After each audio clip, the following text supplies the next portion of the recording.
have felt better. Stand by in 5, 4, 3, 2, 1.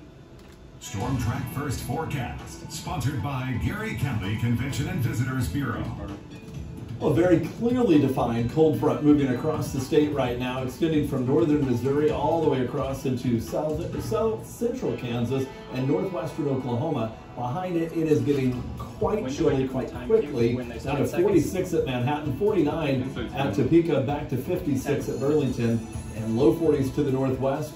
Getting colder through the night. Maybe a few showers or thunderstorms scattered about, eventually dropping back into the 30s. Cold start to the day tomorrow. How much will recover as the clouds begin to clear? Look at that's coming up. Fox 43 News at 9 starts now.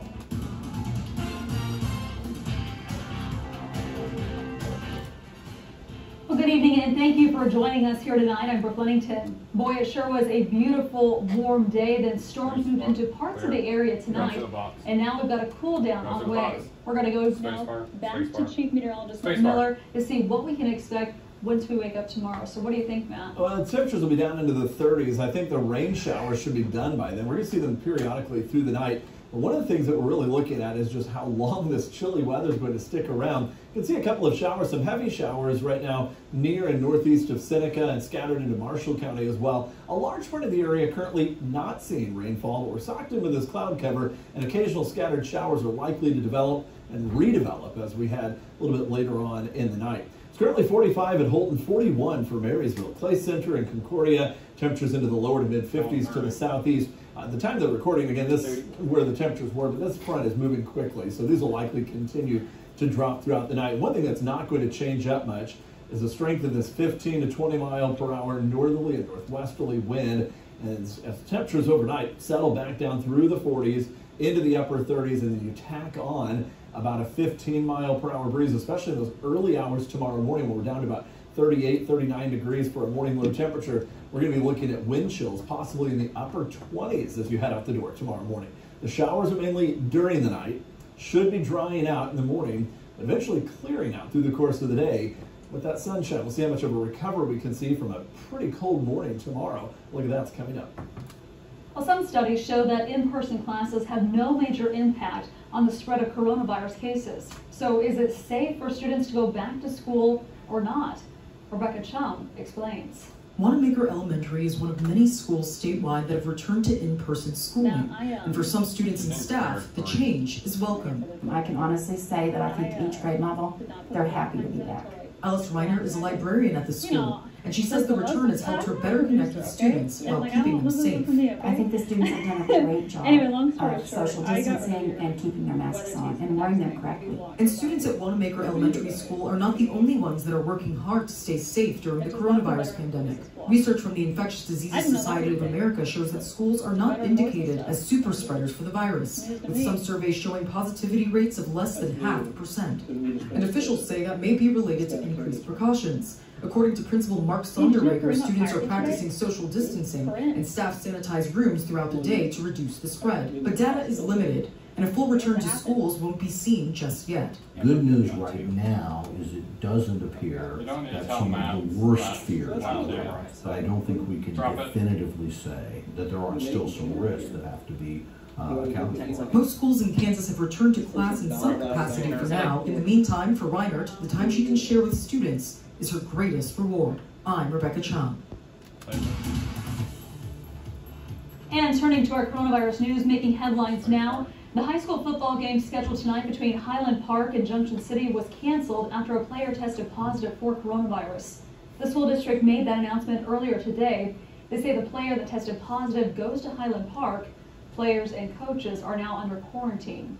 And they're not the only ones. Around 80 students and 2 staff members at Jefferson West High School in Meriden also under quarantine tonight. Like Highland Park, it stems from someone at the school testing positive for coronavirus. The Jeff West football game against Holton that's happening tomorrow, that's actually been canceled as now as well. Now over in Wamego, 2 of the high school football coaches won't be at tomorrow's game because they've been suspended. One of the coaches includes Wamego's head football coach, Weston Moody. The other is assistant coach, Jacob Latimer. Both were suspended after last week's home game. Coach Moody says he got in an argument with the refs and he's apologized for what was said. District officials in Wamego, though, ultimately decided to suspend Moody and Latimer for the incident, even though Latimer technically wasn't involved. Passionate game. You got coaches who get very passionate, and we have to stay calm and deal with them the best they can possibly deal with it. But the rules are there, and if there are situations to where it gets out of hand, they're going to throw a flag and they have a penalty for that. And some schools and districts like Wamego have the policy that coaches have to sit out a game when suspended. An interim head football coach has been named at Emporia High School. Last night we were first to break the news that the school's head football coach, Corby Millison, was fired. He was accused of abusing some of his players. Despite being fired from the football team, though, we've learned that Millison will still continue teaching at the school. And offensive line coach Keaton Tuttle is the new interim head football coach. Well, today, the Shawnee County Health Department released its weekly coronavirus scorecard. The new report shows an increase to 16 from last week's 11 points. That puts the county just 1 point below the uncontrolled level. And at today's county commission meeting, commissioners approved a request from the health department. They will now work with a local hotel to rent out rooms for those who need to quarantine for coronavirus or other diseases. And across Kansas tonight, the number of new coronavirus cases is on the rise. More than 73,000 people have tested positive for this virus. Out of that number, though, 59,000 of those people have since recovered. You're seeing a graph here on your screen now. That shows you just how much this virus has moved. The blue line here that you see actually tracks the number of daily new cases. The red line that you see on this graph, that tracks the number of average cases averaged out over 14 days. Now, 932 Kansans have now died from this virus after contracting it. And remember, you can always stay up to date on the latest information, including a county-by-county breakdown of all the numbers. Just go to fox43topeka.com.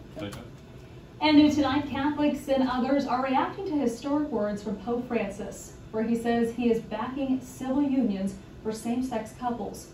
While seen as a positive step by many, his comments are also stirring controversy and confusion. Ann Thompson has a story. Pope Francis shaking up the Catholic Church, supporting same-sex civil unions in the new documentary, Francesco. The Pope says what we have to create is a civil union law. That way they are legally covered. I stood up for that. Words welcomed by Father Jim Martin, an advocate for LGBTQ Catholics. It's a huge step forward historically. He had said something like this before when he was Archbishop of Buenos Aires, but it's quite another thing to say as Pope, and to say it so publicly and so clearly in this documentary. But the Catholic Church calls homosexuality disordered. Rhode Island Bishop Thomas Tobin asking for clarification, writing the Pope's words clearly contradicts long-standing teaching of the Church, and that it cannot support the acceptance of objectively immoral relationships. The documentary director says the Pope was not talking about church doctrine. He won't try to change the church. He was talking that the people not should be discriminated. In the film, Francis says, homosexuals have a right to be part of the family. They are children of God and have a right to a family. Nobody should be thrown out or made miserable because of it. This is him being a pastor and recognizing a pastoral need for people who have been marginalized in the church for decades, for centuries. Is he opening the door to gay marriage in the church? The Pope is not opening up the door to gay marriage being celebrated in a mass, but he's opening up the door to people being approving of same-sex civil unions. And courting controversy in an already divided church. Go. Okay. And these comments make Pope Francis the first pontiff to endorse same-sex civil unions. Well, Southwest Airlines, they announced something big today. It'll start fully booking popular routes, which means they'll be unblocking those middle seats that it's kept vacant for months now to make travelers feel safe during this pandemic. Now, these new rules go into effect on December 1st, which makes Delta and Alaska the only two U.S. airlines now committing to blocking the middle seats through January. And a local woman is celebrating her 100th birthday today, complete with social distancing. You're going to love this story. Take a look at your screen. This is Fern Groves. She lives in Brookdale, Topeka. That's a senior living community here in the capital city. And Brookdale just started allowing socially distanced outdoor visits a few weeks ago. Perfect timing for Fern. And it was just in time for her family as well to stop by to celebrate her 100 years after marrying her husband, that is, in 1940, who was a professor in Emporia. They moved to Arkansas for him to finish his PhD. They finally settled down in Topeka in 1960, and when asked how old she is turning or how old she feels she is turning, well, Fern said that she simply feels like she is a mere 25 years old. And a big happy birthday to Fern. Hey, and don't go anywhere, because right after this break, we've got another 100-year-old to introduce you to, as this World War II veteran shares his story of what it was like all those years ago and the advice he has for all of us today. Right. And as we head into the day tomorrow, we're looking at a chilly wind to be around almost all day long. Upper 30s in the morning, middle to upper 40s late in the day, and also a little bit more sunshine as we head toward the afternoon. Doesn't warm us up a whole lot. Check it out and see what our first freeze of the season is shaping up to be. That's coming up.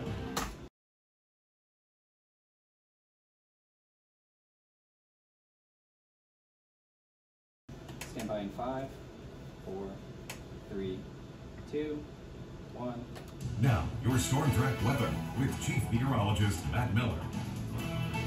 A few showers around tonight during the night, then we'll look for slow clearing tomorrow. It's not going to be a sunny day until the afternoon. The early part of the day may still be cloudy, but it is going to be chilly and breezy tomorrow. The winds die down. We stay clear into Saturday morning, and that allows for a freeze early in the day. Then we rebound nicely Saturday afternoon. Sunday, clouds up, still chilly, but the rain starts in, and then snow is a possibility by Monday as we get even colder. Scattered showers, a few heavy showers here and there. They're just going to be hit and miss, renegade little showers moving through the area tonight.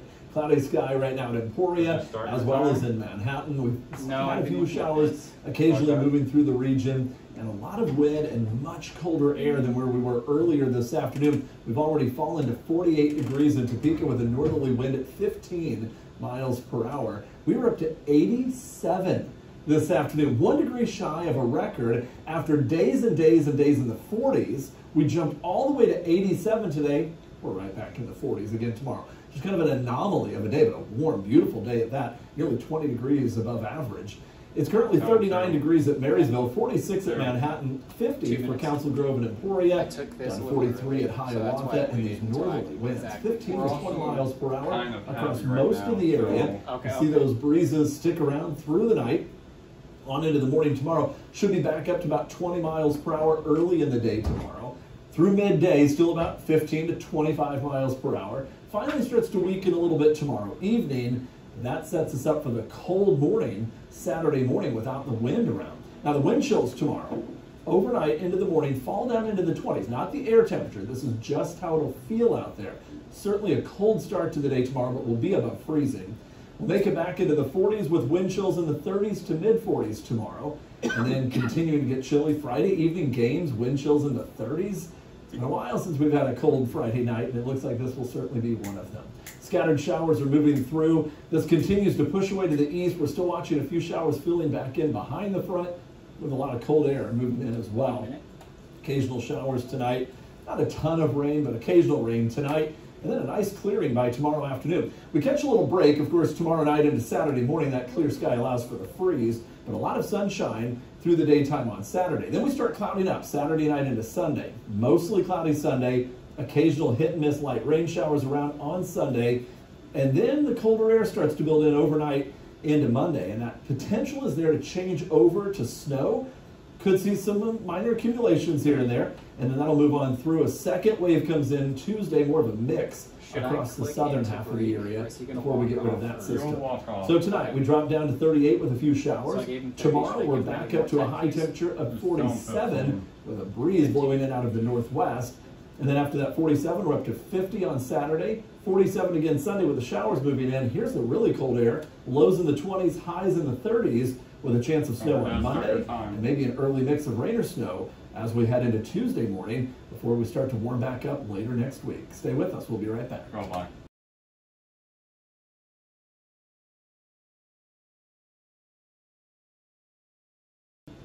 2, 1. Now, the Sports Net with Sports Director Pete Francis. With Le'Veon Bell now in the fold, the question becomes, how will the Chiefs use him? Offensive coordinator Eric Bieniemy and head coach Shandy Reed think he'll fit well alongside rookie Clyde Edwards-Helaire. We know what he can do, and we know what he brings to the table. He's a great receiver out of the backfield. He can block. He can pick up blitzes and protection. We're lucky to have a nice group of running backs now, and different flavors. It isn't bad to throw at a defense, and I think when you see Le'Veon, you're going to see how big he is. He's a big man.